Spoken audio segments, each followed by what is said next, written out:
You're doing farming, it has a cap. And that guy has like 8 trucks and he has like 2 personal vehicles that are worth like 5 to 6 million.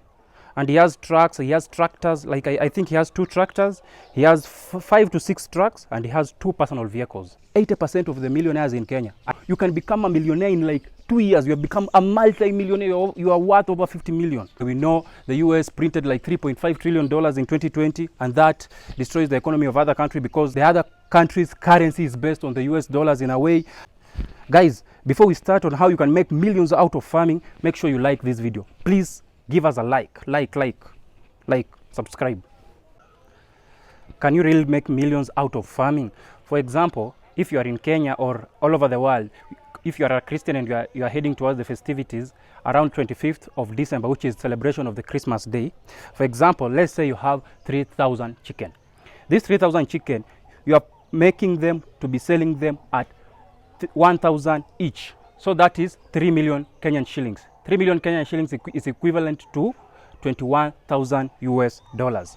Okay, but in Kenya you'll become a millionaire by then. Okay, so let's do this. Let's do the simple mathematics. So you want to sell this chicken at that 1,000 shillings, and you have invested. Now let's do the investment for the purchase of the 3,000 chicks before you have grown them up to the maturity age, so that you can sell them at that 1,000 each.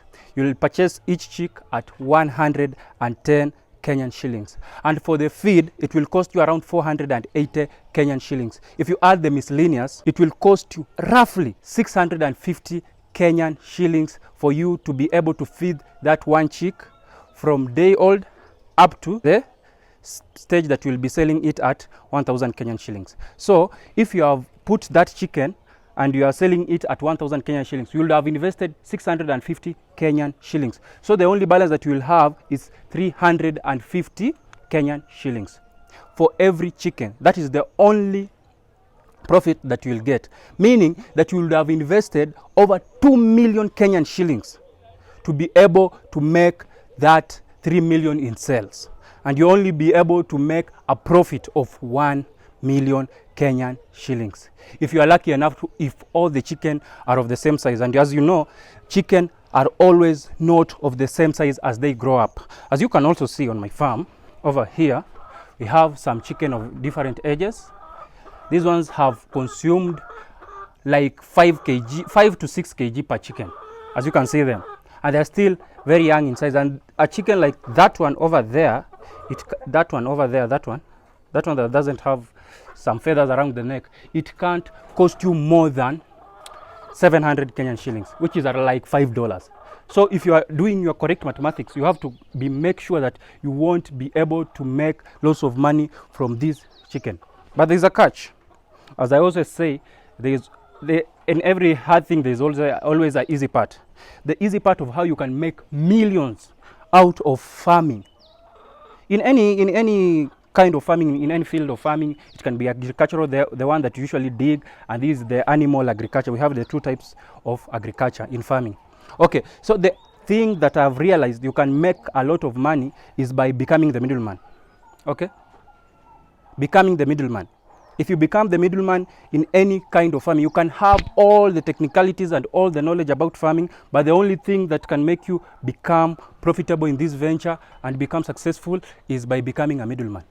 For example, if there's a guy here in Kenya I know of who has only been a middleman all his life, and that guy has like 8 trucks and he has like 2 personal vehicles that are worth like 5 to 6 million. And he has trucks, he has tractors, like I think he has 2 tractors, he has 5 to 6 trucks, and he has 2 personal vehicles. And that is just the things that we can see. We don't know about the real estate that he has because out of farming.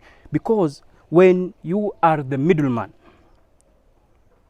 if you are the middleman, this means that you will only be able to averse all the risks that is involved in farming. You won't care about the diseases, you won't care about how the market is playing, because if the market doesn't go your way, you can hike the price or you can reduce the price. What you can only do, it is capitalism. I know, I really hate that thing, but that is how it is. It is capitalism.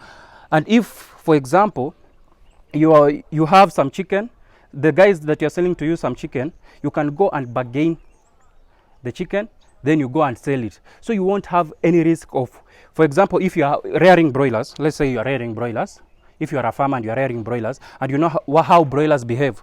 For example, if you are rearing broilers and you are rearing broilers and they have reached the age that they are needed for slaughter, and you haven't found the market yet. So what will you do?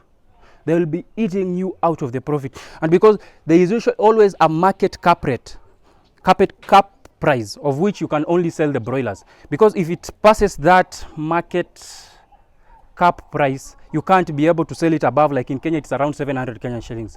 If the chicken, you have them, and they have reached that market size and weight to be sold, and you haven't been able to secure a market for them, this chicken will eat into your profits.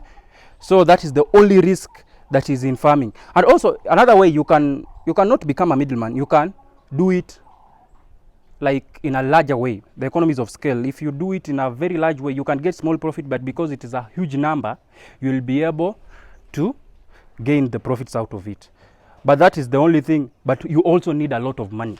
So that is it. Like for chicken, if you want to become profitable, really profitable in chicken, I'll take you to somewhere that we are doing a very big project. This is just a demo farm, where if you need to do massive intensive farming in poultry farming, you need to have like over 10,000 chicken. Because if you have over 10,000 chicken, you will be able to become profitable. But if you have like very few chicken, you won't be able to become profitable. Since how will you become profitable? If you are getting, like, for example, let's say I have like 100 chicken, and for every 100 chicken, if I sell, for every chicken I get like 50 shillings.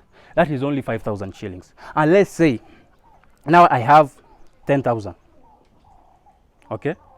If I have 10,000, and for every chicken I'm getting even 30 bob, let's say 30 bob, and I have 10,000 shillings, 10,000 chicken, that is 300,000 Kenyan shillings. So that is what I'm saying, the economies of scale.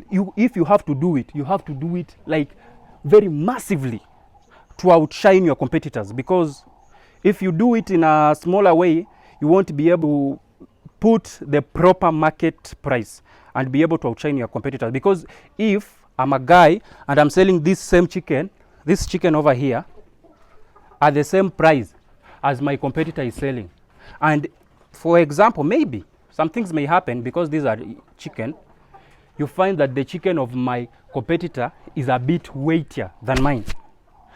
Guys obviously will go to my competitor and buy that chicken from them. They won't be able to buy from me. So the only thing I can do, if I will be able to have this chicken and my competitor is selling it, for example, like 700 Kenyan shillings, and I sell it at 600 Kenyan shillings. And that's how I say brokers, the middlemen, that is where they come in. And they usually just destroy the market, and they, can I say destroy, they are opportunistic in a way. So they just come in and they penetrate the market and they eat the big profits out of the hard work of the farmer. But that is how capitalism works. Because you go to school, you learn, you invest your money, because here in Africa it's so sad. You find people selling up their ancestral land. After they have sold their ancestral land, they go to school to learn. You are giving that money to the government, okay? To learn for like 18 years, so that you can go work for somebody else to make that person's dream come true. Guys, that's the only sad part with our education system. I don't think, but that is how it was formulated. You work hard for other people to benefit, for the people with the brains to benefit. So that's how the middleman operates. You work so hard, but the middleman only comes when the middleman comes in and enjoys all the hard work of your profits, because they only come here when they are ready to buy the chicken and they have found the market for the chicken. So they only come, they buy the chicken from you when you're struggling, and they get out of that chicken, they get that chicken, then they go and reap lots of profit from it. So you can only be a middleman. If you're a middleman in there, you'll be able to reap lots of profit from these agribusiness venture, because it has a lot of profit, guys. It has a lot of profits. Okay, another thing is, you know, I've known there are so many people who have become billionaires from this venture, like Ling Yongjiao, and his brother Ling Yonghing. Those are Chinese billionaires. They are worth over $12,000 billion US dollars. Because, okay, another thing is that because there's a lot of population, there's a high population in that country, and the economic status of that country is way too high. So if you do it in a large scale, you'll be able, because when people are rich, they can have that options of eating pork, they can eat chicken, they can eat those expensive type of proteins. But if you have a huge population, but the population is not well financial in the financial status, they will always go for the cheaper protein. And if you have farmers that are going for the cheaper protein, and here it comes in whereby, you know, if you are a farmer and you're doing the chicken for eggs, for example, let's say here in Kenya, the cost of feeds have really risen very high, and the cost of a tray of an egg is 450 Kenyan shillings, meaning one single egg is around 15 Kenyan shillings. And the cost of feeding one chicken, let's say, and for 1 kilo of the feed, the layers mash here in Kenya is 75 Kenyan shillings, and a chicken consumes around 150 grams per day. That means the cost of feeding that chicken alone in one day, it is 11 Kenyan shillings for the feeds alone for one chicken to produce one egg. So the only profit you're getting from that chicken is only 4 Kenyan shillings. So if you have only a few chicken, you won't be able to make any amount of money in that venture. So guys, if you're doing that kind of farming, make sure you just do it in a large scale. Yes. Another thing is the demographic of that country. For example, here in Kenya, if you're doing the red meat are those for the cows, for the goat, and for the sheep, you can have a premium price, because here in Kenya, people prefer the red meat more than they prefer the white meat. Unlike in our Tanzanian neighbors, whereby people prefer the white meat more than they prefer the red meat. So in Tanzania, if you're doing the chicken farming, you'll be able to make lots of profit out of that venture, because in Tanzania, it has a huge demand for the product. If you have the huge demand, the supply is a bit low, the price goes up, you know. Okay, basic economics. Okay, and here in Kenya, whereby if you have the red meat and you're doing it in large scale, you can't lack market, because it is more preferred. People like the taste of the red meat here in Kenya, so that will have a huge market for your side in your venture. But the other thing, I don't know, for the vegetable farming, I don't know if it has that huge benefit, because if you can plant like a huge bunch of vegetables like this, let me see if it's okay, it's still recording. Okay, if you have a huge farm and you're like 50 acres and you have planted these kales, a bunch like this costs like only 20 Kenyan shillings, which is like $0.01, like that, something that is very, very small, and it is very huge, and it has very small margins. So if you do like 50 acres of kales, those sukuma wiki, I don't think if you can get even 1 million Kenyan shillings, which is like $7,000, you can't. But if you have like a plot of 100 by 100, and you can put up to 10,000 chicken, because you can stack like this house. I'll show you the other house that you're building on another farm. This is a demo farm. So we will show you how it is done. If you can stack it over each other, you'll be able to make lots of money. And the other thing that I usually I'm really, I don't know, uncertain or certain of is, if you're doing farming, it has a cap. You see, if you have 10,000 chicken, you can only sell the 10,000 chicken. You can only get money out of the 10,000 chicken. But for the middleman, as I said, okay, it's still recording. For the middleman, as I said, you can get more than 10,000, because you're not buying from yourself. You're not keeping the chicken. If you get from one farmer 5,000, you can get from another farmer 5,000. You can get from another farmer 5,000. It is unlimited. It only depends with the orders that you get. So you can easily become a millionaire. Okay, here in Kenya, it is sad to say, but that is it. That is the truth of the fact. 80% of the millionaires in Kenya are importers. If you have an argument, you can come and tell me. 80% of millionaires in Kenya are the people that import things to this country, that the people that do not manufacture their own things. Okay, still recording. They do not manufacture their own things. What they only do is they import things into this country. And 80% of them, you can become a millionaire in like 2 years. You have become a multi-millionaire. You are worth over 50 million because of only doing the imports. And that is so sad for our economy, and also for the depreciating Kenyan shillings. Okay, we know the US printed like $3.5 trillion in 2020, and that destroys the economy of other countries, because the other countries' economy is the other country's currency is based on the US dollars in a way. I don't know how that makes sense, but that is it. People accepted, and that's how things are going right now. Okay, so as you can see, that is the only problem if you're living in a third world country. If you can't manufacture more than the way you import, that is it. That is how the system works out here.